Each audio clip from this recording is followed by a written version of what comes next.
Boa noite, pessoal. Estamos começando aqui mais um SecurityCast.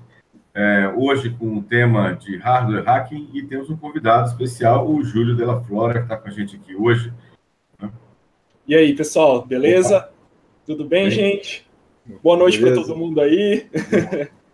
Eu já faço as apresentações, Gilberto? Vou começar aqui. Então, vou pedir primeiro então, ao Júlio para que se apresente aqui, já que é o nosso convidado especial da noite. Ótimo. Júlio.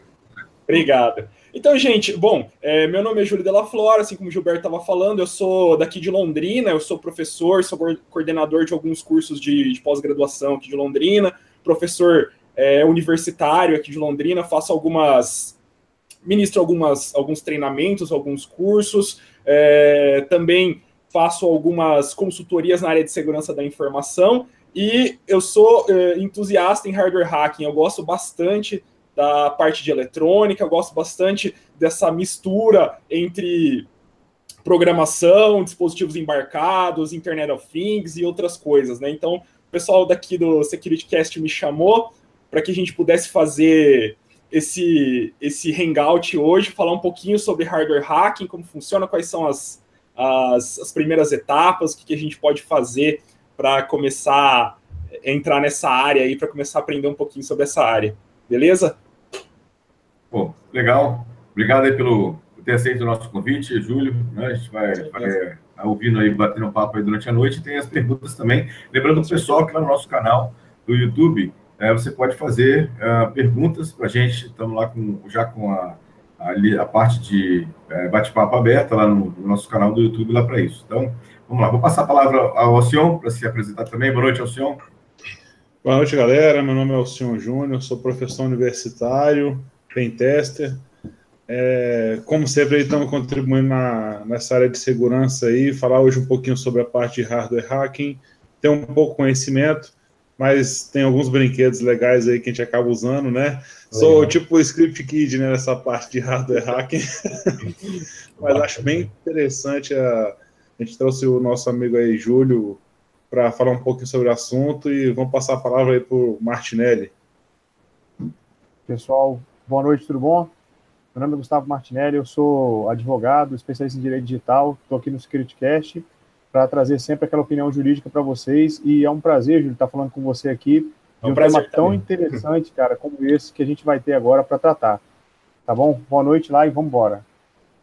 Isso aí. Bom, pessoal, boa noite, meu nome é Gilberto Sudré, sou professor do IFES, aqui do Espírito Santo, também sou perito na área de computação forense, estamos aqui também para bater um papo, colaborar um pouco aí com a discussão de hoje à noite. Então, para começar, Júlio, a gente podia começar já falando para os nossos, quem está nos assistindo aqui, sobre o que é o hardware hacking e como é que é o começo, né, desse tema de hardware hacking aí. Beleza, Gilberto, vou começar, assim, vou tentar ser o mais descontraído possível aqui. Quem me assiste lá no... Inclusive, o Gilberto já participou lá da Extreme Security, né, que a gente tem os hangouts da Extreme Security. Então, o pessoal que veio de lá, que veio pelo link aí que eu disponibilizei, sejam bem-vindos aí todo mundo, façam perguntas que a gente tenta responder na medida do possível. A ideia do hardware hacking, eu costumo brincar que, assim, o hardware hacking, gente, o prazer e a obrigação de você rodar Doom em qualquer coisa eletrônica. Então, vocês já devem ter visto o pessoal que faz tipo campeonato de tudo que eles conseguem fazer para rodar Doom, né? Então tem gente que roda Doom em calculadora, tem gente que roda Doom em geladeira, tem gente que roda Doom em impressora, né? Mas a ideia é bem interessante isso, porque isso sintetiza um pouco do hardware hacking. A ideia do hardware hacking é simplesmente o hardware. A diferença é que você está mudando de plataforma, né? O pessoal foi evoluindo. Se você pega o hardware lá, o hacking do MIT lá de 1950, do pessoal do Tech Model Railroad Club, né, do TMRC, lá em 1950, a palavra hacking, ou a palavra hack, eram modificações eletrônicas feitas na malha ferroviária dos ferroramas lá do Clube de Ferromodelismo. Então o pessoal pegava lá umas centrais telefônicas antigas, faziam modificações dos relés de forma inteligente ali para conseguir controlar a malha ferroviária desses ferroramas. E a partir dali eles pegaram esse nome e consideraram hack como essa modificação inteligente que era feita em dispositivos eletrônicos para poder alterar as funcionalidades originais desses dispositivos. Então, o hardware é basicamente você alterar funcionalidades de um dispositivo ou de um software, né? No caso do hardware hacking, geralmente é alterar as funcionalidades de um dispositivo embarcado ou de qualquer tipo de dispositivo eletrônico, a fim de que esse dispositivo ele faça coisas diferentes das quais ele foi programado para fazer. Então, quando você pega lá e faz uma torradeira tocar MP3, você está hackeando a torradeira, né? Porque ela não está tendo mais a função original dela.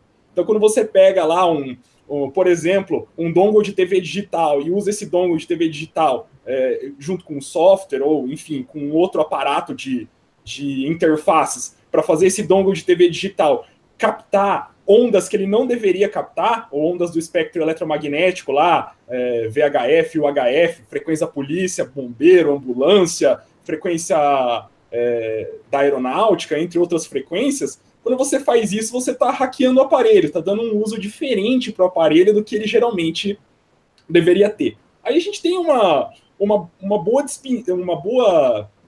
diferença, tem, digamos aí, que 2 tipos de hardware hacking, né? O primeiro é mais focado para o making, para o pessoal de hackerspace, de hacker club, que gosta aí de usar Arduino, que gosta de desenvolver, que gosta de brincar. E o segundo aí é mais voltado à exploração de dispositivos embarcados. É o mesmo hacking, né? Sempre foi, sempre vai ser o mesmo hacking. Mas são 2 linhas, digamos que diferentes. O pessoal que quer criar alguma coisa, ou que quer modificar algum sistema, e o pessoal que quer mais focar na área de exploração, na área de internet das coisas, dispositivos embarcados, dispositivos inteligentes, e é o que está surgindo aqui, né?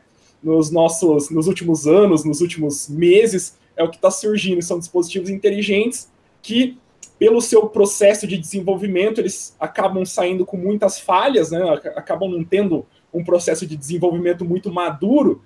Esses roteadores chineses, essas câmeras IP chinesas, entre outros dispositivos inteligentes que a gente acaba comprando, e por não ter um processo de desenvolvimento muito maduro, eles acabam saindo com falhas, digamos aí, meio grotescas, né? Nós temos falhas, digamos que para o IoT hoje, para o embarcado, nós estamos vivendo aí nos anos 90 da tecnologia, né, para o embarcado. E a gente tem falhas muito, digamos que falhas canônicas aí a gente tem hoje, que nunca a gente teria num sistema computacional baseado em arquitetura x86, baseado em arquitetura 64 bits, a gente não teria, mas em sistemas baseados aí numa arquitetura MIPS, num AVR, num ARM, a gente acaba tendo. Por quê? Por conta do ciclo de desenvolvimento muito apressado e por conta por ser algo muito novo, o pessoal acaba se esquecendo ou acaba não entendendo muito bem os processos e os meandros de desenvolvimento seguro desse tipo de hardware embarcado, né? Desse tipo de software embarcado. É mais ou menos isso, né? A ideia. Júlio, essa questão, por exemplo, normalmente esses hardwares menores, né, de software embarcado, eles têm um poder computacional menor também, ou seja, ele tem um poder computacional de menor capacidade, menor memória em relação a isso. Isso também ajuda a você ter softwares menos complexos ou menos, assim, com uma quantidade menor de segurança também, não? Sim, contribui também.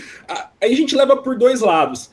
Pode ser que contribua, porque o processo de desenvolvimento, por ter menos memória, às vezes eles têm que usar... Às vezes o pessoal usa versões do Linux, digamos, mais antigas, versões de kernel Linux mais antigas, ou utilizam alguns softwares mais antigos e não tem um processo de atualização. Geralmente o hardware não tem um processo de atualização. Vou fazer uma pergunta para vocês. Qual foi a última vez que vocês atualizaram o firmware do roteador, por exemplo? Essa é fácil, eu não lembro não. Essa é muito fácil. Essa é muito simples. Exatamente, eu ia falar. A resposta é simples, é nunca a resposta. Exatamente. Então, hoje em dia, a gente tem cada vez mais dispositivos embarcados. E digamos assim que esses dispositivos embarcados, eles estão adquirindo um nível de inteligência que está propiciando... Porque vamos pegar lá, se você tem uma página HTML estática, tem pouca coisa que você pode fazer para invadir essa página, correto? A partir do momento que você insere um servidor, um PHP ali, um MySQL, e vai colocando módulos, e vai colocando scripts, e vai colocando, enfim, frameworks e coisas do tipo, você vai abrindo cada vez mais a possibilidade de um pentester experiente conseguir explorar através de alguma falha, né? A partir do momento que você tem... Pode falar, Gilberto. Não, pode continuar o raciocínio. Então, a partir do momento que você tem um dispositivo um pouco mais inteligente, que se utiliza de determinados protocolos, de determinados tipos de comunicação serial, você vai tendo mais e mais possibilidades de se comunicar com esses dispositivos. Seja aí por exemplo, uma comunicação sem fio, tipo Bluetooth ou Wi-Fi, ou seja mesmo por interface de console serial, seja por UART, ou um dumping do EEPROM, dos chips da memória flash, seja por I2C, por SPI, que são todos protocolos, né? Ou mesmo aí a gente chega num nível um pouco mais baixo, o I2C, o SPI, que são protocolos, e também por JTAG, né? Que é uma maneira de você interagir com os chips de computador, né? Você interagir com circuitos integrados e conseguir obter informações se você tiver uma memória flash ali ou um EEPROM. E daí vai tendo cada vez mais informações, cada vez mais chips e mais coisas interessantes para a gente fuçar, né, nessa área. Vamos voltar a falar de JTAG mais para frente, mas antes eu queria, assim, vamos começar a responder uma pergunta que muitas pessoas estão nos assistindo também, que tem interesse no hardware hacking. Uma pergunta comum que como é que eu começo? Ou seja, que hardware eu preciso, que ferramentas eu preciso? Eu preciso investir muita coisa, pouca coisa? Como é que é isso? Dá um panorama assim do hardware hacking 101, assim, o básico. Então, gente, eu sou meio, digamos assim, eu não gosto de dar não vou falar que eu vou dar o caminho das pedras, porque cada um aprende de um jeito, né? Cada um tem a sua maneira de aprender. E se eu falar que, não, você tem que fazer isso e aquilo, vai ter muita gente que vai falar, não, o Júlio pode ter aprendido desse jeito, mas eu aprendi diferente. Mas eu vou dar, assim, passar um pouquinho do know-how que eu tenho, da experiência que eu tenho, né? Que não é grande coisa também. Mas a ideia é a seguinte. Quando eu tinha 14 anos, eu entrei num clube de robótica. Inclusive, um dos criadores do Tarrafa Hackerspace, né, que é o Ramiro, hoje ele trabalha lá na X-Rays, lá no AIDA Pro, ele foi um dos meus professores aqui em Londrina. Então, olha que interessante, eu comecei lá com 14 anos fazendo curso de eletrônica, né, curso de montagem e manutenção, curso de eletrônica, e a partir dali, com cursos de laboratório de robótica, eletrônica digital, eletrônica analógica, eu fui, digamos que, moldando essa vontade, esse conhecimento para chegar hoje nesse entusiasmo que eu tenho no hardware hack. Então, inicialmente, eu digo para as pessoas que têm uma noção básica de computação, arquitetura e organização de microcomputadores, que é legal você entender. Tem uma noção básica de eletrônica analógica, depois passe para uma noção básica de eletrônica digital. Quando você tiver essas três coisas, que daí você sabe como um computador básico de 8 bits, por exemplo, funciona, e daí isso vai se extrapolando para os outros dispositivos eletrônicos, né? Então, se você sabe mais ou menos como é que funciona um computador, você sabe lá que você precisa de uma memória RAM, de uma memória ROM e de um processador, né, para ter um computador básico, né? Depois você sabe também que, vamos levar em consideração que um roteador ou qualquer outro dispositivo eletrônico, ele tenha lá o conjunto de hardware para ser uma espécie de computador básico, né? Uma máquina de computação básica. E a partir daí, o que eu posso instalar? Eu posso instalar um Linux. Então, tem uma noção básica de Linux também. Depois disso, aí a gente pode partir para uma parte prática dessa área de making e de desenvolvimento de projetos. Então, uma noção legal seria você começar, depois de ter uma noção de eletrônica analógica e uma noção de eletrônica digital, seria legal você comprar uma plaquinha de prototipagem para começar a brincar. Por exemplo, um Arduino. Na minha opinião, é uma das melhores coisas que você pode fazer para começar nessa área. Brincar um pouco com o Arduino, fazer uns projetos básicos de eletrônica com o Arduino, depois comprar um Raspberry, começar a ver como é que funciona, o GPIO do Raspberry, né? Aprender um pouquinho de linguagem de programação, aí um pouquinho de Python para poder se comunicar com a interface de entrada e saída do Raspberry. Raspberry também tem comunicação por JTAG, né? Também tem I2C e outras coisas, né? Outros protocolos. Então, a partir daí, você já tem dois dispositivos muito interessantes para começar a brincar, que é um Arduino, pode ser um Arduino Pro Micro, ou pode ser um Arduino Uno, e um Raspberry, que pode ser tanto a versão 3 quanto... Vocês estão me ouvindo, pessoal? Que aqui travou. o Gilberto travou. Não, tô ouvindo. Beleza. O Júlio, é porque a gente põe no mudo para segurar o ambiente externo, sim. entendeu? Não, é que ficou parado aqui a tela, eu achei que a conexão tinha caído. Né? Fica tranquilo. Mas retomando o raciocínio, aí você chega numa base legal que você já tem uma noção de eletrônica e você começou a pôr a mão na massa. Aí você pega dispositivos como, por exemplo, um Raspberry e um Arduino, a partir daí você já começa a montar uma toolbox básica para começar a brincar com hardware hacking. Você tendo um Arduino, você já tem um pontapé inicial, depois você compra um Raspberry, você sabe, um Arduino aí é baratinho, você consegue comprar ele por $2, $3 na China, né? Aqui no Brasil você compra por coisa de R$30, R$35.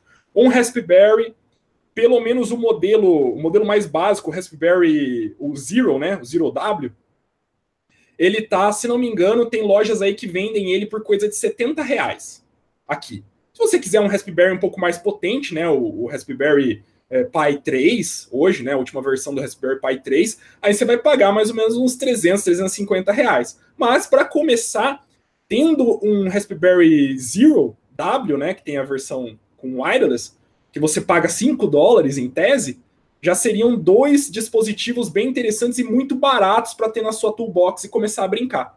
Depois disso, a hora que você for pegando o jeito e começar a se interessar bastante pela coisa, aí eu posso citar uma série de outros dispositivos que vocês podem ter para estender a brincadeira aí, para estender os estudos que vocês vão ter na área de hardware hacking. Mas inicialmente é isso, pessoal. Comecem a brincar com eletrônica. Né? Entenda o que é um resistor, o que é um capacitor, o que é um diodo, o que é um transistor. Né? Saibam a diferença dos componentes. Deem uma olhadinha lá em eletrônica digital também, como é que funciona um flip-flop, qual que é o básico da computação ali, tabela verdade, saber o que são as portas lógicas e como é que elas funcionam, que no final das contas é aquilo ali é porta lógica. Né? No final de tudo, o básico ali da circuitaria digital são portas lógicas. Então é mais ou menos isso, gente. Para começar, eletrônica digital, eletrônica analógica, uma noção de sistemas operacionais, né, de arquitetura e organização, de microcomputadores, um pouquinho de Linux. Por quê? Porque na maioria dos dispositivos a gente vai encontrar uma versão pequena do Linux rodando. Então hoje o roteador de vocês tem uma versão pequena do Linux rodando, tem um kernel lá Linux, e tem uma versão básica lá com, por exemplo, um Squash File System, né, tem um bootloader lá, um pré-boot, o kernel Linux, um Squash File System e uma toolbox lá, que geralmente é a BusyBox. Então, a partir do momento que vocês sabem lidar com Linux, vocês já estão a meio caminho andado de também conseguir lidar com dispositivos embarcados que vão utilizar uma versão básica do Linux. Beleza? Beleza. Ô, Júlio, eu não sei se alguém estava guardando essa pergunta aí mais pro final, mas vamos lá colocar lenha na fogueira. Aquela questão do ataque utilizando os dispositivos Mirai, que foi uma questão assim, de atualização também de hardware, seria uma questão de hardware hacking? Se ou não, seria a exploração pura e simples de uma falha? Como é que seria isso? Então, ele não chega a explorar o hardware em si, né? Porque o Mirai, ele tinha a ideia dele era pegar dispositivos. Ele explora a ineficiência dos desenvolvedores, na maioria chineses, né? Mas a ineficiência dos montadores e dos desenvolvedores de se manter atualizado e de, pelo menos, ter uma política básica de segurança. Por que o Mirai fazia? Ele testava logins e senha padrão, né? Ele testava login e senha padrão e transformava aquilo numa botnet, né? Se eu não me engano, ele alterava DNS, alguma coisa do tipo. Eu não lembro direito o que ele fazia. Faz um tempinho que eu estudei sobre ele. Mas a ideia é que ele fazia testes de senha e login padrão a partir daquilo, né? E depois transformava numa botnet e conseguia fazer o tráfego ir para onde ele quisesse. Mas a ideia é justamente essa. A partir do momento que você começa a brincar com firmware, aí eu já considero que já está voltando um pouco mais para o hardware hacking. Então, tudo que você começa a brincar já com firmware do dispositivo, você já está trabalhando com embarcado, né? Com programação para o dispositivo embarcado. Então, a partir dali, eu já considero disassembly para dispositivo embarcado, né? Debugging para dispositivo embarcado, tudo isso eu já considero que, na minha opinião, está na área do hardware hacking. Entendi. Né? Mas é uma ótima pergunta, bem interessante. Tem muita coisa agora, né? Como eu disse, O pessoal da China está lançando cada vez mais dispositivos que estão conectados à internet. Esses dispositivos conectados à internet, vocês vão ver a hora que explodir realmente o IoT, né? Que a gente tiver aí, sei lá, 30, 40 microdispositivos conectados à internet na nossa casa. Você imagina o tanto nível, o número de vetores de ataque que a gente vai ter a partir disso, né? Imagina que coisa absurda. Depois de um tempo que a gente tiver, né, um tanto de dispositivos. Aí a gente vai ter o wearable também. Então, daqui a pouco o cara tá invadindo a sua geladeira. Se ele não tá invadindo a tua geladeira, ele tá invadindo o seu tênis, né? Ou ele tá invadindo o seu relógio, ou ele vai invadir qualquer coisa, né? O seu carro, né? O carro já tá na linha de frente faz tempo, né? Os smart cars aí já tem muita coisa sendo feita para smart cars. Cara, coisa interessante aí que eu tava até com o Sudré na Defcon aí, uns 2 Defcons atrás, foi essa questão dessa parte de car hacking, né, cara? Pô, a gente viu uma palestra do cara demais, mostrando a parte de como eles estavam atingindo efetivamente os sensores do Tesla. E aí foi até um pesquisador chinês e um americano que trabalharam nesse projeto juntos, cara. E, não, assim, é coisa... Tava mostrando como evitar, desculpa te cortar rapidinho, mas... Assim, não, pode falar. Como evitar, exatamente evitar o cara fazer o bloqueio. Então o carro tava andando, e aí o cara conseguia fazer um fake, ou seja, para aqueles sensores que eles utilizam, né, nos para-choques. Então fazia o campo de sombra como se não tivesse uma pessoa, o carro ia devagarzinho e batia no cara. Então... com equipamento simples, né? Com equipamento simples. Cara, é coisa absurda. Há tempos atrás, acho que 6, 7 anos atrás, eu escrevi uma matéria pequenininha aí sobre marca-passo sem fio e a possibilidade de você matar uma pessoa com um determinado modelo de marca-passo sem fio. Por quê? O marca-passo ele tinha uma conexão sem fio para o médico receber os resultados, receber os logs do usuário, né? De quem tinha o implante. O que acontecia é que, numa determinada instância lá, você conseguia fazer um remote code execution no marca-passo. Então, você conseguia dar comandos para o marca-passo, através de uma interface, um console serial que você tinha. Conseguia fazer isso para o Wi-Fi. Então, o que eles conseguiram? Através de uma falha web, eles conseguiram explorar e trazer um remote code execution dentro do marca-passo, e ele conseguia fazer o marca-passo disparar. Então, você conseguia fazer um coração fibrilar, né, o coração de uma pessoa fibrilar por conta de um remote code execution numa aplicação web. Não vai muito longe não, Júlio. Se liga aqui, minha irmã tem diabetes, ela tem um sensor que ela usa no braço que ela fica medindo a glicose. Não, só medidor mesmo. Só medidor, E aí o RFID e tal, eu peguei no celular, baixei o negócio do leitor de RFID e só encostei, né? E naquele momento ele recebeu o sinal dizendo lá o número 115. Na verdade eram miligramas, né, de glicose que ela tinha no...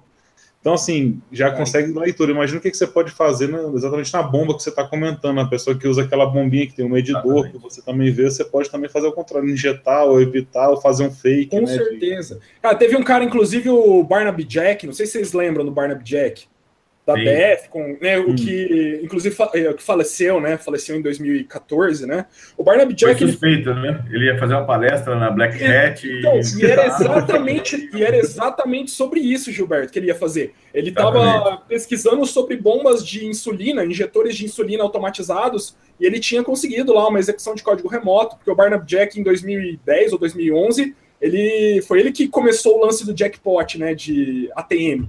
Então, ele que conseguia sacar dinheiro de ATM, né, e fazer um monte de coisa lá na Defcon, inclusive foi aplaudido de pé lá na Defcon, na Black Hat 2010, né, e ele faleceu uma semana antes da Black Hat 2013 ou 2014, não lembro direito a data, que ele ia expor justamente uma vulnerabilidade que ele tinha encontrado numa bomba injetora de insulina. Que essas Mas bombas foi só coincidência. Ele foi morrido. Foi morrido, Então, tem uns colegas aqui, então, tem uns colegas, inclusive, que conheceram ele, que, né, já saíram com ele e tal, conversaram com o cara. Disseram que foi overdose, né? O que a gente pode dizer? Não sei, né? Mas, pelo que se diz em laudo e perícia, disseram que foi tipo overdose, né? O cara foi encontrado no apartamento, né? Enfim. Mas era justamente isso. Deixa eu adiantar aqui, tem algumas perguntas já. Vamos só adiantar algumas perguntas aqui, o pessoal também está passando. Então. Bom, o Giovanni, ele pergunta que hoje em dia, com a palavra, essa buzzword lá do IoT, quais são as principais tecnologias e plataformas comumente utilizadas na área de IoT? Quais são as principais tecnologias? Ah, do buzzword da IoT. Plataformas.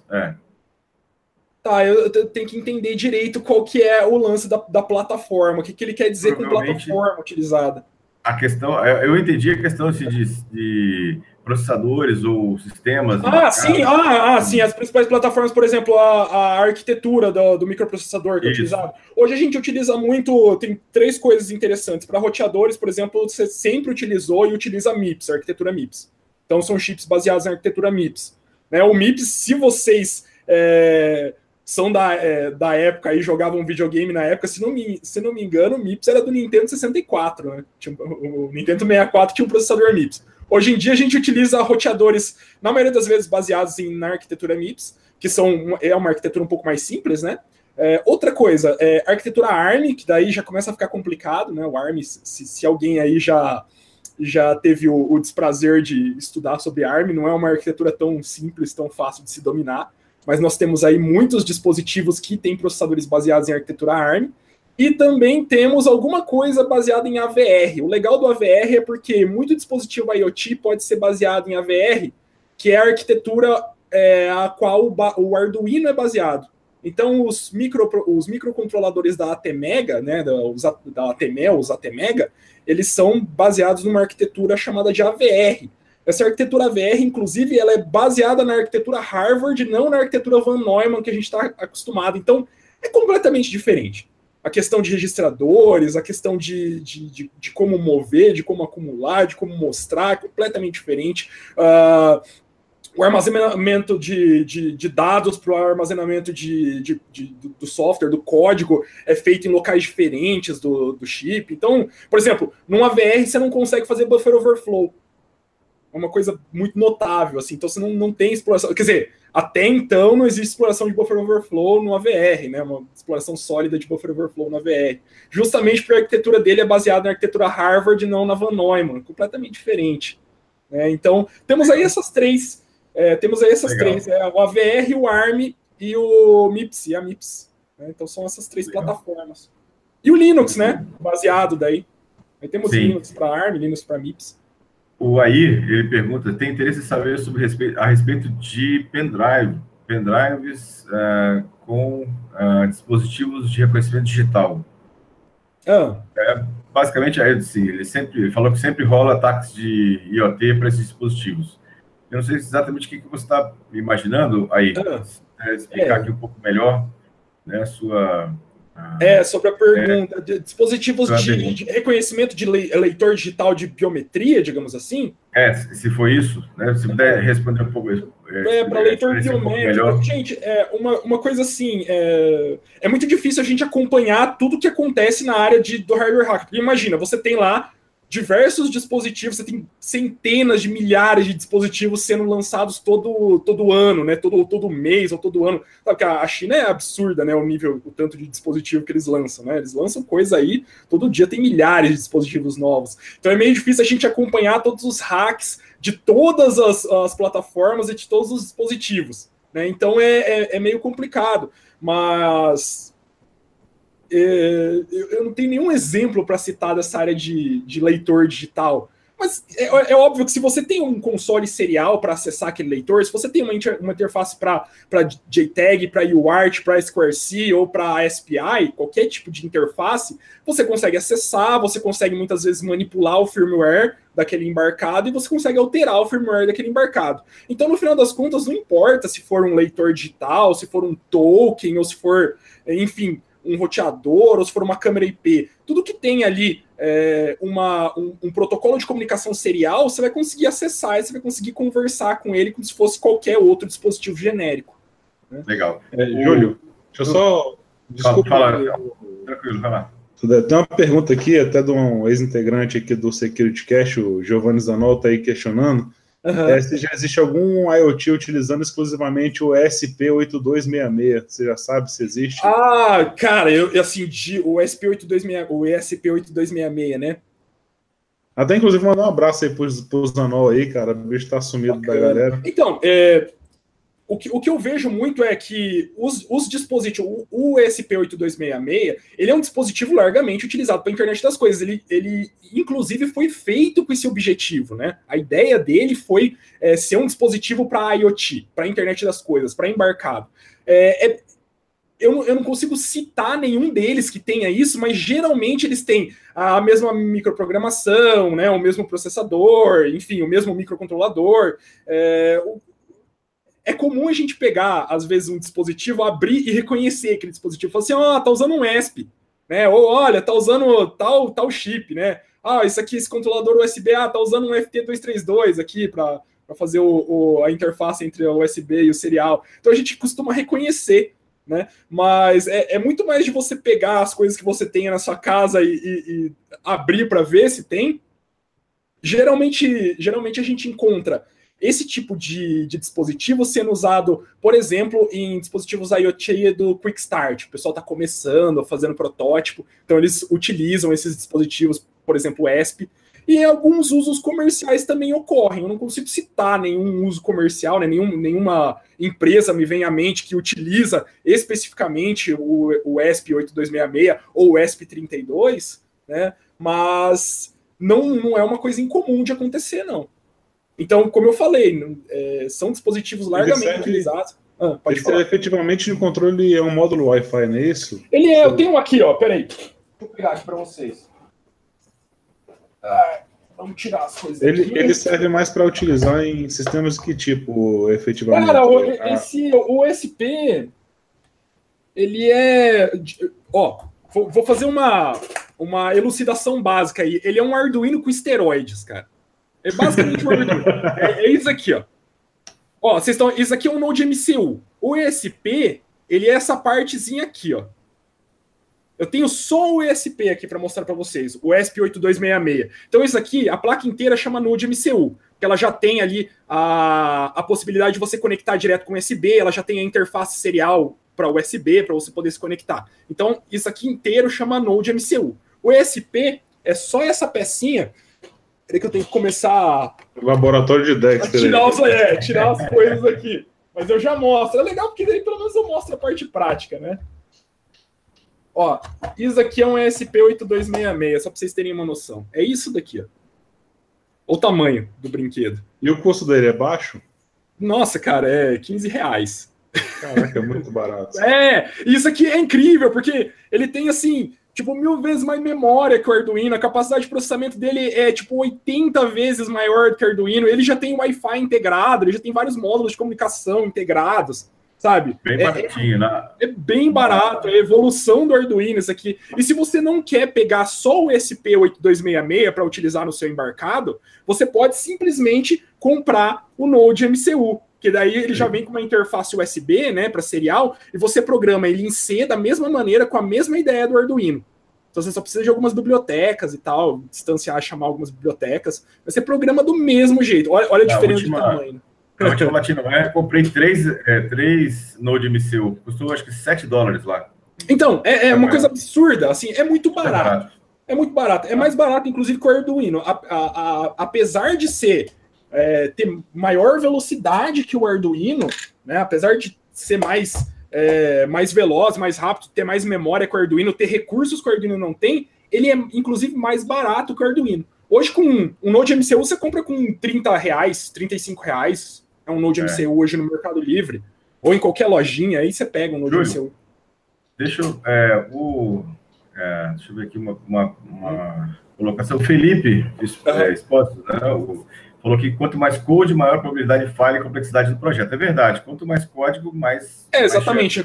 A questão que eu passei lá sobre o HTML estático. Você tem um site HTML estático, você tem um nível limitado de interações que você pode fazer com aquilo ali. A partir do momento que você joga um PHP no meio, que você joga um banco de dados no meio, que você joga um framework no meio, alguma coisa assim, você vai aumentando o vetor de ataque, aumentando a possibilidade de exposição daquelas diversas plataformas que estão interoperando ali. No hardware é a mesma coisa. Quanto mais pensante o hardware for, quanto mais tecnologia tiver naquele hardware, e se o pessoal não se atentar com essa questão de segurança, de ciclo seguro de desenvolvimento, vai ficar pior, cada vez pior. Eu vou aproveitar aqui uma pergunta do Giovanni Zanov. Falou, Giovanni, um abraço também para o Giovanni. Ele pergunta sobre o JTAG. Pode-se afirmar que todos os sistemas embarcados possuem essa interface? E aí eu já vou pedir para você para explicar, antes de responder ao Giovanni, o que é o JTAG, para quem não conhece. É uma das perguntas mais... Na área do hardware hack, é uma das perguntas mais complexas que tem, você explicar o que é JTAG. Se você for procurar acerca desses hardware, acerca do JTAG, que agora ele não é um padrão, ele não é um protocolo, né? Mas se você for procurar, mas ele tem um standard lá que chama o I3E 1149, eu até abri, deixei do ladinho, porque eu sabia que o pessoal ia perguntar sobre JTAG, né? Mas a ideia é o seguinte, é uma das coisas mais complexas se você conseguir explicar para as pessoas o que é o diabo do JTAG. O JTAG, ele começou lá, peraí que eu tenho tô até com uma colinha lá para mostrar, pessoal. Começou lá na década de 80, como era a ideia aí, JTAG vem de Joint Test Action Group, né? E foi criada aí no meados dos anos 80 com uma associação de companhias, né? Para resolver alguns problemas de complexidade de chips eletrônicos. Por quê? Antigamente você tinha uma cama, eles chamavam de cama de gato. Era uma cama de pinos que você utilizava para testar os hardwares embarcados. Né? Então você tinha lá toda uma série de pinos que você tinha que pegar a plaquinha, testar manualmente aqueles pinos para ver se estavam funcionando.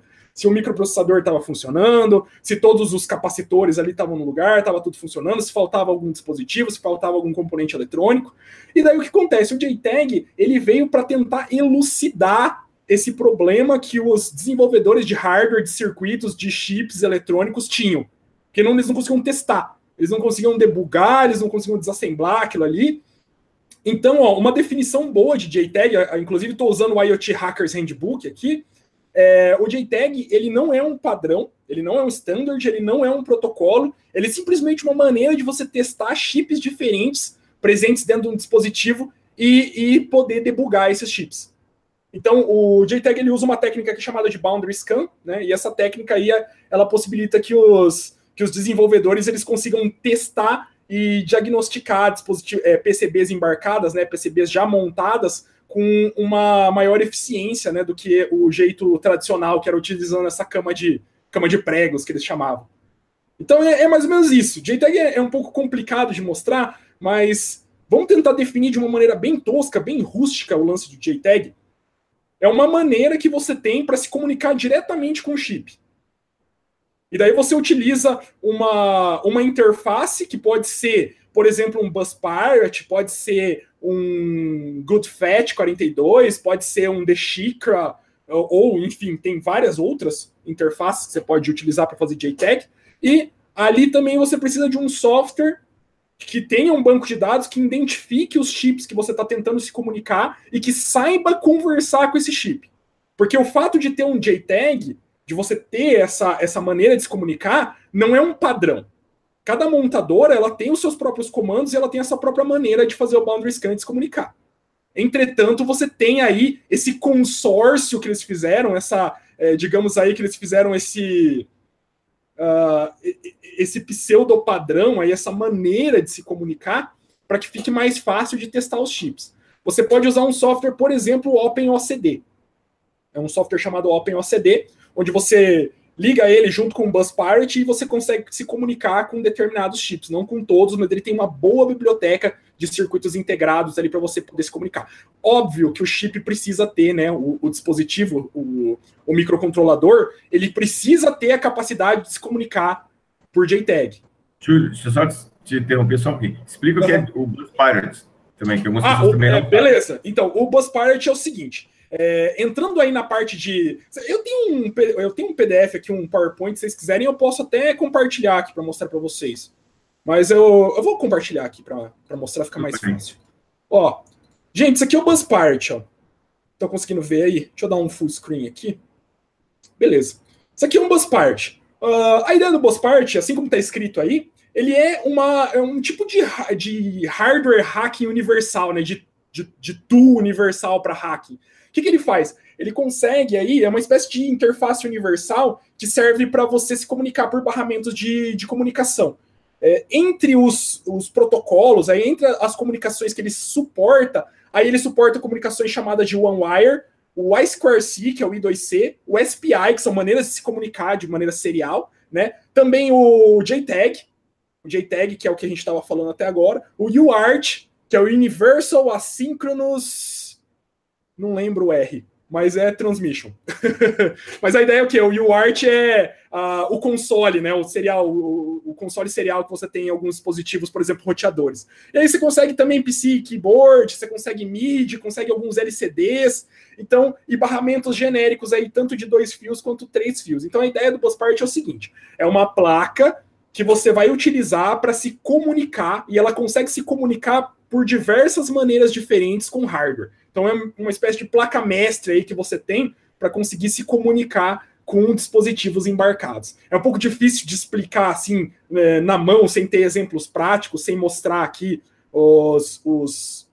as placas de circuito impresso, né? Sem mostrar que isso aqui é uma pinagem de JTAG, isso aqui é uma pinagem de UART, isso aqui é uma pinagem de UART, ou isso aqui é assim que se comunica por SPI. É um pouco difícil de mostrar, mas a partir dessa figura aí, vocês já podem dar uma olhada em como é que funciona o BusPart. Existem outras placas que servem mais ou menos para a mesma coisa, por exemplo, o GoodFET. O GoodFET também é um adaptador que serve para JTAG, ele também serve para SPI, que é um outro protocolo, né, mas que funciona mais ou menos da mesma maneira. O I2C, o SPI e o JTAG, a grosso modo, me perdoem aí o pessoal mais especializado que está assistindo, mas a grosso modo ele serve para se comunicar com o chip. Então serve para fazer dump do firmware ou serve para escrever o firmware no chip. É isso que ele faz. Então aí a gente tem o GoodFET, que inclusive é feito pelo... O GoodFET foi feito pelo Travis Goodspeed, não sei se vocês conhecem o Travis Goodspeed, e também o Michael Osman, que estava esses tempos atrás aqui na RoadSec, né? Michael Osman. E o que acontece é que o GoodFET também serve para a mesma coisa. Ele tem algumas modificações, ele se comunica com alguns microcontroladores diferentes, mas no final das contas funciona da mesma maneira. E temos um terceiro aí também, que é o Deshikra. Esse daqui eu não tenho, né? Confesso que eu não tenho um desses aqui, mas também serve para fazer comunicação aí, se comunicar com JTAG, se comunicar por SPI, se comunicar por I2C, se comunicar por UART, entre outros protocolos, entre outras formas de comunicação. É um pouco complicado, né? Você percebe que começa a ficar meio... Deixa eu tirar aqui do... Pode falar, Gilberto. Se alguém estivesse escutando a gente aqui e quiser escolher um dos três, qual dos três ele começaria escolhendo? O mais fácil de encontrar é o BusPart. É o mais fácil de encontrar.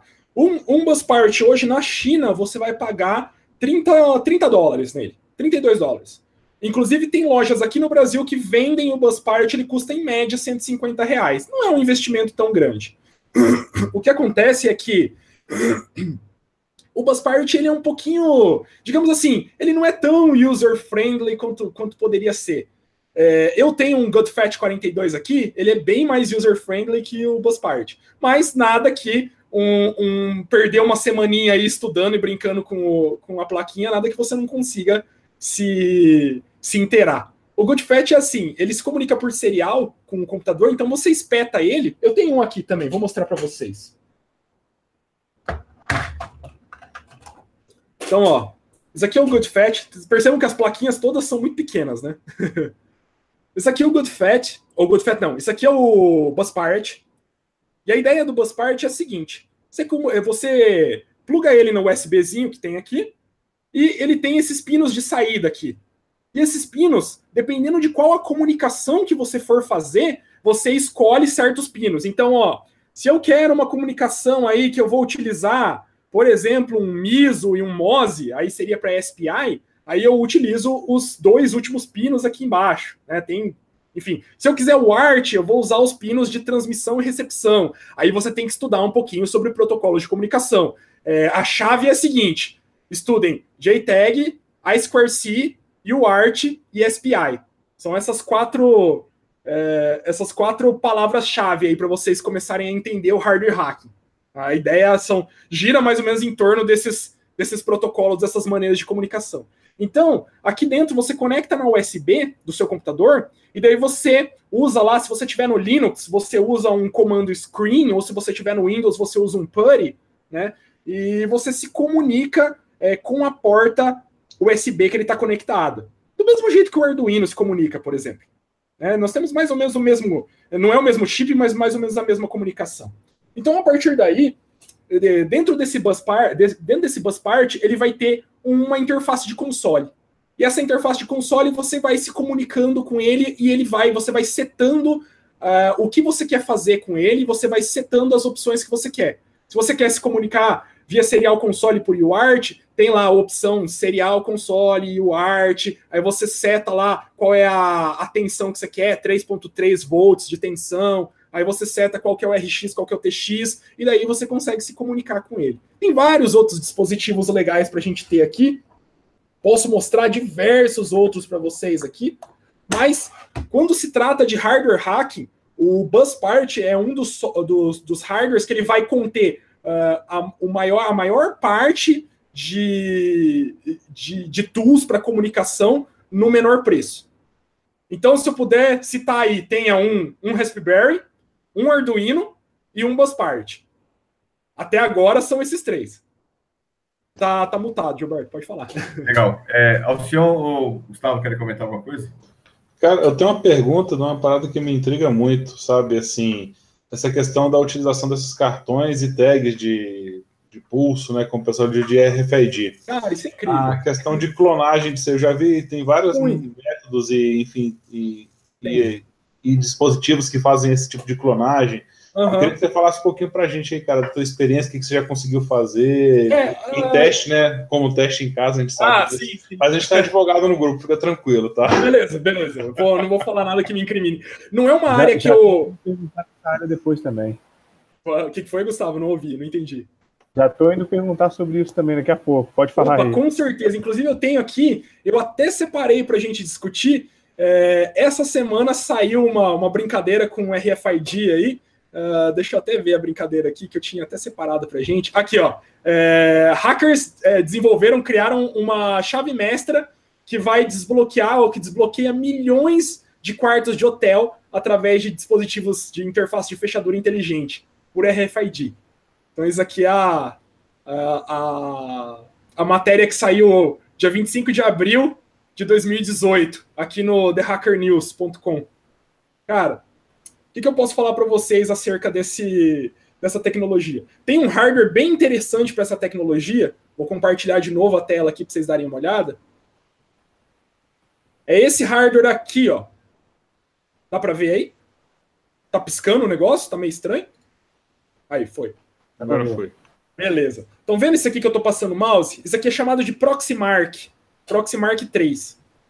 Isso aqui é uma interface para você fazer ataques de RFID e de tags de NFC. Então, o Proxmark, inclusive, como ele é uma solução empacotada, ele é relativamente caro. Relativamente não, é caro pra porra. Ele custa coisa de $350. Então, você imagina. É um dispositivo que custa... Isso é caro. É caro. Pra mim é caro. Na minha opinião, é caro. $350 eu compro um PlayStation 4. Depende do que você queira fazer, né? Não, exato. Por exemplo, se eu fosse um pesquisador, é que tem muita coisa relativamente cara, né? O hardware hacking não é tudo muito caro. O mais caro que você vai chegar aí é $650 numa Blade RFX40, que é um dispositivo aí para RTL, né? Para SDR, para Software Defined Radio, né? Para você tanto receber quanto transmitir informações em espectro eletromagnético. É o que você vai conseguir. Mas um Proxmark, por exemplo, você não necessariamente precisa do Proxmark, aí que entra a parte do Arduino, você consegue fazer muita coisa com JTAG, com RFID, no Arduino. JTAG, eu já me confundi, né? Com RFID e com NFC no Arduino, você consegue simular ali dispositivos que fazem tags, você consegue ler e gravar tags, entre outras coisas, simplesmente utilizando um Arduino e um módulo de leitura e gravação de RFID. Aí vai depender de qual a frequência, né? Porque tem duas frequências mais utilizadas de RFID. Não me recordo direito quais são as frequências, mas são duas frequências mais utilizadas. Mas, se você quer algo, assim, digamos que mais contundente nessa área, e não quer se aventurar muito, porque essas daqui que eu estou mostrando para vocês são soluções empacotadas. Vocês percebam que todas essas são soluções empacotadas. Então, nós temos aqui um Rubber Duck, nós temos aqui um Wi-Fi Pineapple, nós temos aqui um LAN-Turtle, tem um Bash Bunny e tem um Hack RF. Tudo isso aqui empacotado, e justamente por ser empacotado é mais caro. Né? Sempre por ser empacotado é sempre mais caro. Mas, Se você quiser algo mais contundente, digamos assim, que você não precisa ter muito conhecimento de eletrônica, montar do zero enfim, procurar vasculhar o GitHub atrás de como montar e de tutoriais, você pode pagar aí seus $350, comprar um Proxmark, tem uma comunidade grande por trás do Proxmark que alimenta isso. Inclusive, vou mostrar para vocês que é exatamente o Proxmark que é utilizado para esse fim aqui, ó. Observem aí, a matéria que eu estava falando para vocês. Então, né, hackers build a master key that unlocking millions of hotel rooms, né? A ideia é exatamente essa. Percebam que o que o cara tá na mão aqui, isso aqui é um Proxmark. Isso que ele tá na mão. Ele tá desbloqueando, ó. Isso aqui é um Proxmark, ó. Isso aqui é só uma antena para extensão dele. Você pode tanto conectar ele numa antena maior, quanto simplesmente utilizar ela acoplada no próprio dispositivo. Mas isso aqui é um Proxmark. E a ideia apesar de você ter um hardware, os pesquisadores que desenvolveram a Master Key, eles desenvolveram um software para isso, e eles não publicaram esse software. Mas, se você tiver um pouquinho de tempo e um pouquinho de entusiasmo nessa área, você consegue desenvolver alguma coisa também na área do RFID, também na área, né, desses dispositivos nesses tokens e nesses dispositivos relacionados. Júlio, já que nós estamos falando sobre descoberta de vulnerabilidades e ataques, essa situação, fala um pouco para a gente dos programas de bug bounty que fabricantes têm sobre a questão de hardware. Fala um pouco sobre como é que funciona isso e como é que quem estiver querendo pesquisar sobre isso também. Beleza. O lance do bug bounty hoje em dia não é algo tão contundente quanto se fosse para a web. Porque hoje você sabe, o bug bounty, a maioria dos programas de bug bounty são para a web. Mas hoje já temos diversas empresas que fabricam dispositivos inteligentes. Tem muito, por exemplo, roteador, né? Tem empresas que desenvolvem roteadores, que desenvolvem switches, que desenvolvem appliances inteligentes para network, que fazem sistemas de bug bounty. Por exemplo, a UbiKit. A UbiKit desenvolve e tem sistemas de bug bounty que eles disponibilizam na HackerOne, se não me engano, ou na BugCrowd, não lembro qual das duas. Inclusive, um colega nosso aqui, o Michael Maia, né? Michael Vitali, ele fez um bounty bem legal, tá no site dele lá, ele escreveu lá, fez um post bem bacana, conseguiu um dinheirinho bem legal com um roteador da UbiKit. Foi mais para a área de... Ele estava testando algumas coisas de embarcado, foi mais para a área de web, mas é num dispositivo de hardware. Então tá começando agora. O pessoal tá começando a se importar com bug bounty de hardware agora. Então tô tendo alguns bounties aí, mas ainda nada muito expressivo. Lógico, empresas que têm o seu próprio sistema de bounty, por exemplo, Google, ou enfim, Amazon, ou enfim, essas empresas grandes, elas... você submete falhas de hardware e elas vão responder de acordo, né? Se for uma falha realmente grande, elas vão te pagar um tanto lá relacionado, mas ainda hoje, nesse tipo de plataforma, por exemplo, BugCrowd ou HackerOne, ainda não tem tanto bug bounty relacionado a hardware. Tem um ou outro. Só explicando para quem não entende o que é a expressão bug bounty, são programas em que os fabricantes oferecem dinheiro para pessoas descobrirem e reportarem, obviamente não colocarem público antes, né? Reportarem essas falhas, exatamente.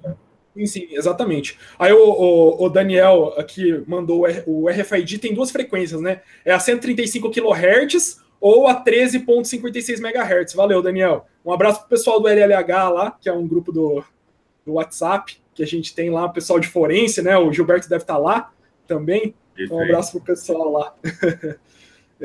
Inclusive, o lance do bug bounty, a gente tem muito bug bounty para a área de, como eu estava falando, para a área de desenvolvimento web. É muito para a área de desenvolvimento web.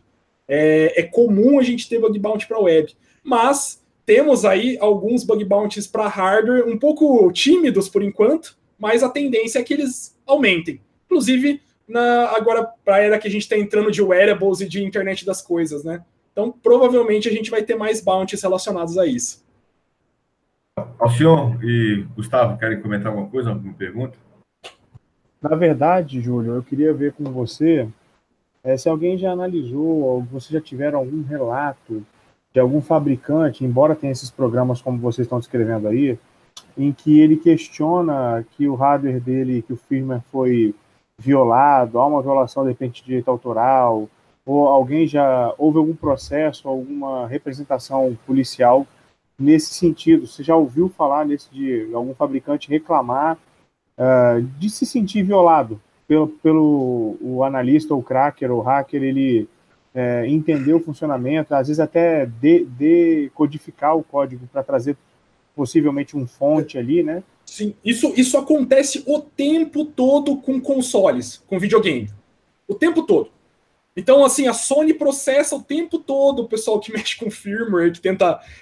por quê? Porque quando eles pegam para mexer, por exemplo, o Nintendo Switch encontraram alguns exploits agora, faz poucas semanas, coisa de uma semana, no máximo 2 semanas, encontraram alguns exploits encontraram vulnerabilidades e desenvolveram uns exploits para execução de código remoto dentro do Nintendo Switch. Então isso acontece direto.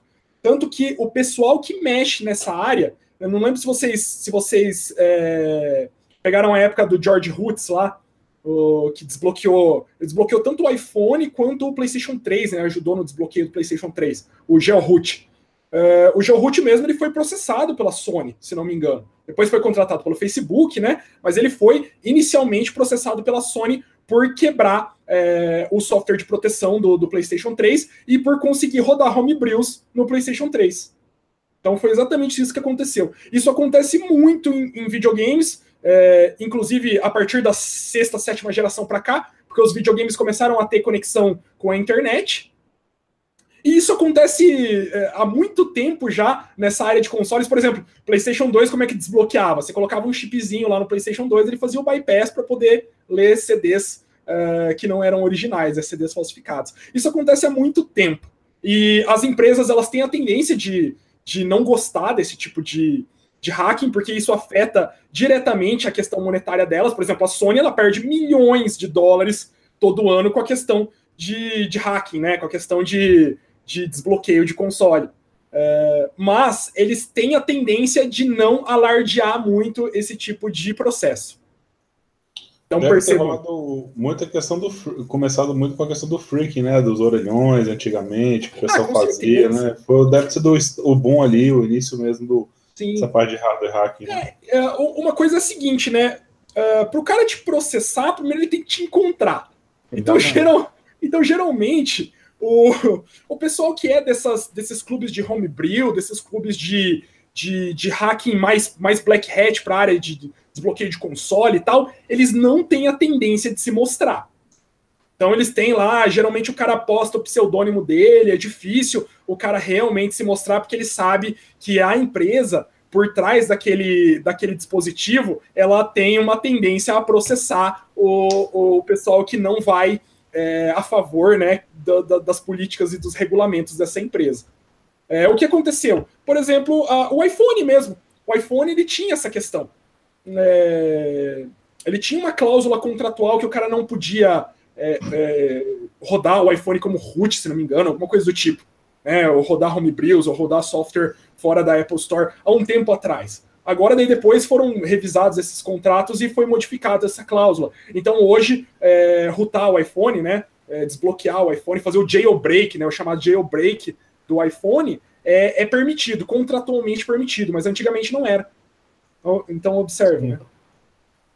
E a partir daí tem uma infinidade de outros hardwares, né? Se a empresa é grande e vai contra os objetivos comerciais dela, ela provavelmente vai processar o indivíduo que está por trás disso aí. Por isso que o pessoal não se mostra muito.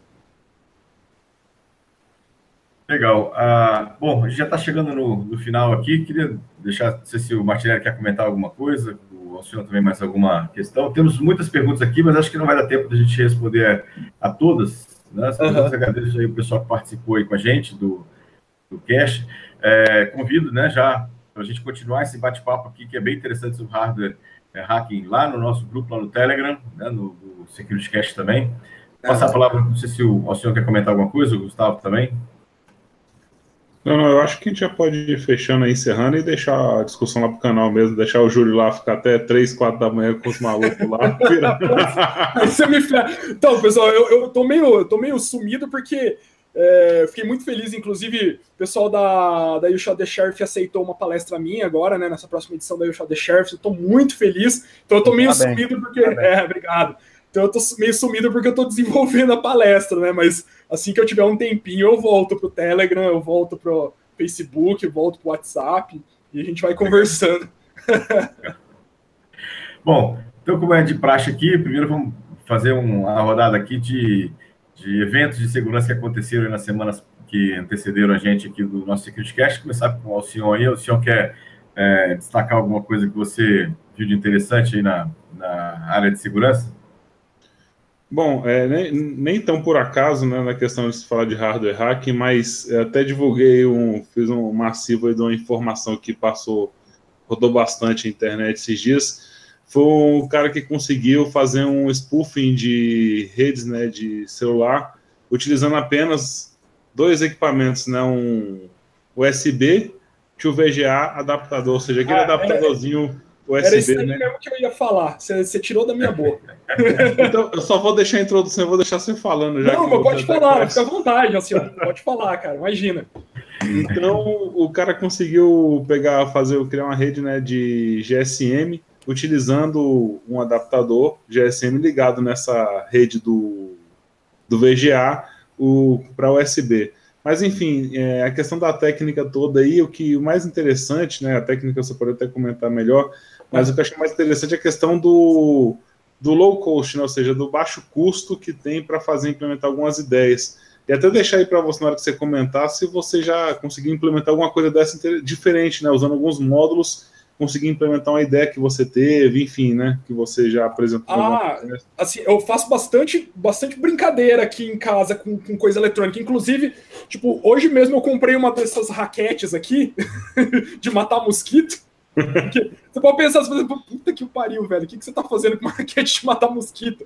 A ideia disso aqui é legal porque ela gera, apesar de ser ela gera uma tensão muito alta, apesar de ser uma amperagem baixa, né? Os caras vão brigar comigo por eu falar amperagem, né? Uma corrente baixa, né? Mas a ideia é o seguinte, eu estou fazendo alguns testes em hardware e eu vou utilizar essa raquete, por exemplo, para criar um gerador de pulso eletromagnético para ver como ele interfere em certos dispositivos de hardware, ver se eu consigo aí routar alguns dispositivos ou consigo alguma interface em alguns dispositivos utilizando pulsos eletromagnéticos, sem queimar os dispositivos, né? Mas uma coisa legal que você estava falando aí é desse software definido por rádio, aí, desse Software Defined Radio, que é o Osmo FL2K, esse que você está falando. Que inclusive, já comprei na China. Vamos esperar chegar, né? É um adaptador USB 3.0 para VGA. Se não me engano, ele utiliza o sincronismo vertical, a frequência do sincronismo vertical para gerar essas ondas e para conseguir se comunicar através de ondas de rádio. O que acontece é justamente isso. É muito barato, custa $5, né? E você tem a capacidade de emitir ondas, radiofrequência, um dispositivo de $5, levando em consideração que os dispositivos mais comuns para emissão de radiofrequência, tirando o Raspberry, porque o Raspberry ele emite radiofrequência, ele não recebe, mas ele emite. Então, mais uma coisa legal aí para se ter um Raspberry. O Raspberry ele emite aí até 1.500 MHz. Então, ele vai até uma frequência de 1.500 MHz de transmissão. Não recebe, mas aí você pode pegar um dongle de TV digital para receber, né? Mas se você pegar um dispositivo, por exemplo, uma Blade RF-X40, ela custa $650. Se você pega um Hack RF, ele custa $300, $320, $340. E um dispositivo desse custa $5. Então observem aí, né, para cá, para o Brasil, para o cenário brasileiro, tá bem interessante o preço. O único problema é que eles emitem uma potência muito baixa, mas daqui a pouco vai aparecer alguém com algum amplificador que vai aumentar essa potência. Provavelmente com uma antena e um amplificador junto com uma antena e vai fazer um bypass ali para conseguir amplificar, mas com certeza. Quando o pessoal encontra esse tipo de falha, né, isso é o exemplo supremo do hardware hacking, inclusive, que é você pegar uma coisa banal, uma coisa absurda que um monte de gente tem aí que não serve para nada, né? E transformar numa coisa super interessante para fazer hardware hacking, né? Num dispositivo, inclusive, que é algo difícil de se ter, algo que custa muito caro, e você trazer, mesmo que numa potência baixa, para que o pessoal comece a brincar com radiofrequência, comece a transmitir radiofrequência. Então, observe aí, é o exemplo supremo do hardware hacking, esse tipo de dispositivo eletrônico. Legal. Bom, Júlio, você quer complementar mais? Acho que você deu a sua dica também, que acho que é a mesma que o senhor tinha levantado. Era a minha dica, eu estava até separando aqui. A outra dica era o que eu já tinha falado, né? Que era usando o Proxmark para abrir aí os hotéis, né? Para o pessoal abrir hotéis com chave mestra para abrir milhares de hotéis aí espalhados pelos Estados Unidos. Né? São essas duas aí que eu tenho a oferecer hoje, na última semana. Mas, ô Júlio... Vai, desculpa, Gil, fala. Não, fala. Bom, a minha dica, eu tinha separado aqui, não sei se quem já viu, a Grayshift, uma fabricante fez uma caixa aí que conseguiria, teoricamente, desbloquear qualquer iPhone do mercado, custa $15 mil um hardware para desbloquear até 300 vezes, né? Ou seja, os iPhones, e tem uma versão de $30 mil que tem um número ilimitado de desbloqueios. Só que acontece que o código interno dessa caixa, né, da Grayshift, vazou, e agora os fabricantes dessa caixa estão sofrendo uma extorsão de quem conseguiu o código, né, que provocava essa quebra de segurança. Eu achei, assim, curioso e, ao mesmo tempo, assustador, né? Ou seja, essa situação que, se o código vazou, mais gente vai ter acesso a isso, e a segurança simplesmente acabou, né? Gilberto, é muito legal destacar isso, porque é difícil você ter segurança no hardware. Apesar de você poder ter, né, apesar de você poder ter criptografia e você fazer ofuscações de código e você ter diversos dispositivos anti-debugging, diversas, né, interações para, enfim, para você não conseguir debugar o código, mas se você tem ali uma EEPROM, uma memória flash, você consegue fazer o dump daquela memória flash e ela não tiver criptografada, ou você conseguir uma maneira ali de interceptar a comunicação de maneira não criptografada, já era, você pegou o firmware. Você tendo o firmware, é só a questão de analisar e reempacotar. Não tem mais o que fazer. Isso aí. Gustavo, quer comentar alguma questão de segurança? Não, Gil, eu estava, na verdade, aqui até procurando já alguns tribunais, algumas decisões envolvendo algum tipo de hardware hacking, mas eu não encontrei. Eu queria, o Júlio acabou comentando aí agora a questão da segurança, eu queria só voltar nesse ponto e saber, assim, Júlio, porque quando a gente vai para a internet das coisas, né, o IoT, e até veículos, né, que em um futuro muito próximo não vão ter motorista, quais são os vetores de defesa para o tipo de ataque, ou não tem realmente? Eu posso estar falando besteira. Tem, mas é muito difícil de se implementar. Né? A primeira coisa é você tentar fazer um processo de comunicação criptografado ali dentro. É a primeira coisa que você tem que tentar. Se isso é possível ou não, aí eu já não sei te explicar. Dependendo do microprocessador, dependendo do microcontrolador, dependendo da maneira como se comunica ali, você tentar dificultar ao máximo a extração de informações dentro daquele hardware embarcado. Isso seria a primeira etapa. As pessoas, as montadoras, os desenvolvedores, elas já tentam fazer alguma coisa parecida. Mas a gente ainda não tem, enfim, nós tínhamos uma grandíssima segurança por obscuridade nessa questão. Tanto, por exemplo, hoje eu tenho um portão eletrônico aqui em casa. Eu sei que esse portão eletrônico, ele usa um controlinho do portão ali que utiliza uma tecnologia Learning Code, e a partir dessa tecnologia, eu com um Raspberry, com um Arduino e um módulo emissor de radiofrequência, eu consigo abrir o meu portão. Consigo lá clonar o meu portão e abrir. Até um tempo atrás, enquanto a gente não tinha esses dispositivos à mão, esses dispositivos não eram baratos e não era difundido, aquilo ali estava no âmbito da segurança por obscuridade. Nós estávamos ali numa sombra de segurança, onde as pessoas elas não tinham equipamento para conduzir o teste. A partir do momento que você começa a ter equipamento para conduzir o teste, aí a imaginação e o tempo livre das pessoas é o que vai determinar o que eles podem fazer. Inclusive, por exemplo, eu tenho um roteador aqui, e eu fiz esse ataque baseado numa palestra da DEFCON de 2017, aí do ano passado. Nessa palestra da Defcon é o seguinte, eu consigo um acesso root ao roteador simplesmente provocando um curto-circuito entre o data out e o chip select de uma memória flash, né, dentro ali do roteador, eu faço um curto-circuito entre o data out da memória flash e o chip select dela, e a partir dali ele não carrega certos módulos do kernel Linux, entre eles o módulo de segurança para login do kernel Linux, e isso me traz uma interface serial de root no roteador a partir apenas de um curto-circuito na memória flash desse roteador. Isso é chamado de glitch hack, né? É um dos tipos de glitch hack, né, que são conhecidos. Então, observe, né? Como é que eu posso fazer esse ataque?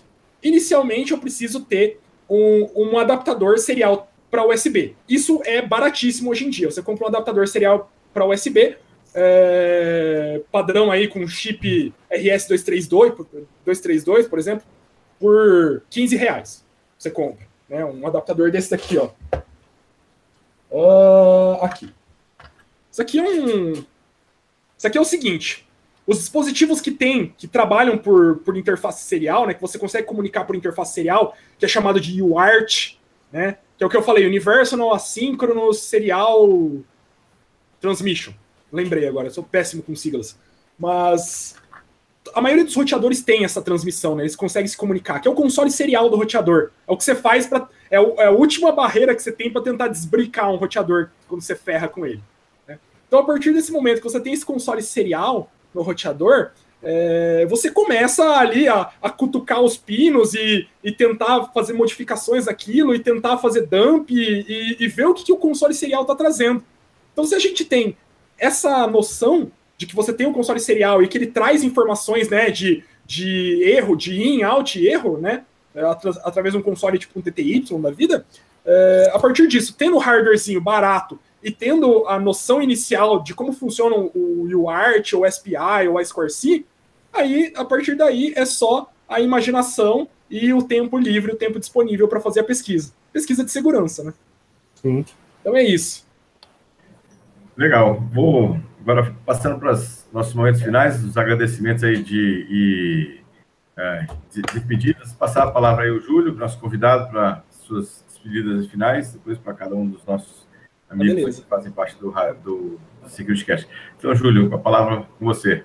Beleza. Pessoal, primeiramente eu agradeço muitíssimo aí pelo convite, gostei muito. Foi até, vocês percebem, a gente começou 11 horas, já é meia-noite, eu nem percebi.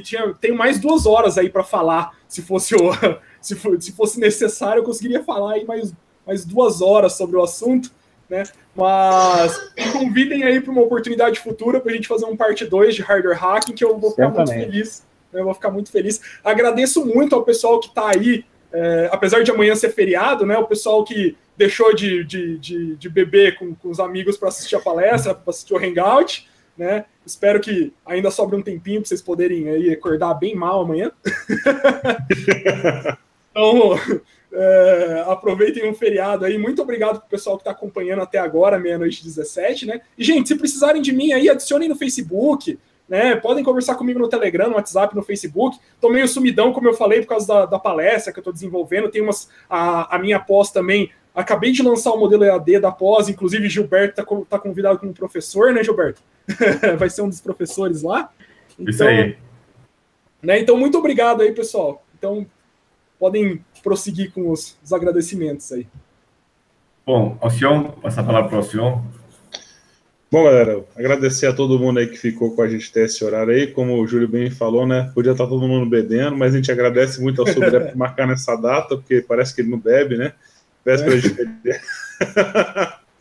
Uma brincadeira à parte. Agradecer a todo mundo aí que está curtindo aí com a gente, tá sugando o conhecimento aí do Júlio nessa parte de hardware hacking, tá compartilhando com todo mundo. Valeu, Júlio, nosso convidado aí no webcast aí do SecurityCast, no primeiro convidado do ano. Agradecer a galera do canal que estava até agora há pouco aí mandando mensagem, tá junto com a gente no canal aqui do YouTube. E agradecer o pessoal também que assiste depois, tem a galera que baixa o nosso áudio aí, né, em forma de podcast. Agradecer a galera aí que vê depois no YouTube. Dá o like no nosso vídeo aí, compartilha o nosso canal. Valeu, pessoal. Martinelli? Pessoal, boa noite. Obrigado pela audiência. Obrigado aí, Júlio. Muito bom, cara. Assim, você expõe muito bem. Como você falou, o assunto para 3 horas fácil a gente teria, porque cada vez mais fica surgindo temas para a gente discutir. Parabéns aí pelas colocações, pela palestra e por ter aceito também. Obrigado por ter aceito o convite para o nosso canal. Mandar um abraço para o Giovanni também, o Zanol aí, que nos assistiu, participou. E é isso aí, galera. Obrigado. Se possível, curte o nosso canal, dá like no nosso vídeo e ajuda a gente lá no YouTube, por favor. Beleza? Júlio, obrigado mais uma vez. Eu que agradeço. Falou, pessoal. Bom, queria começar agradecendo ao Júlio, né? Obrigado aí pela disponibilidade de estar aqui com a gente, batendo papo, compartilhando um pouco do conhecimento que ele tem com todos nós aí. Obrigado aí mais uma vez pela participação, foi excelente. O pessoal gostou pra caramba, né? Mandaram vários abraços aqui para você, o pessoal gostou realmente bastante. Eu agradeço muito. Vou lembrar o pessoal que a gente tem lá a nossa página no Facebook, facebook.com/seccast. Temos também lá o nosso canal do YouTube, youtube.com/securitycast, e nosso Telegram, nosso grupo do Telegram, que é o maior grupo, pelo menos até onde eu conheço, o maior grupo de segurança da informação em língua portuguesa no Telegram, que é o t.me/seccast. Então, quem estiver por aí, estou à disposição aí de todos.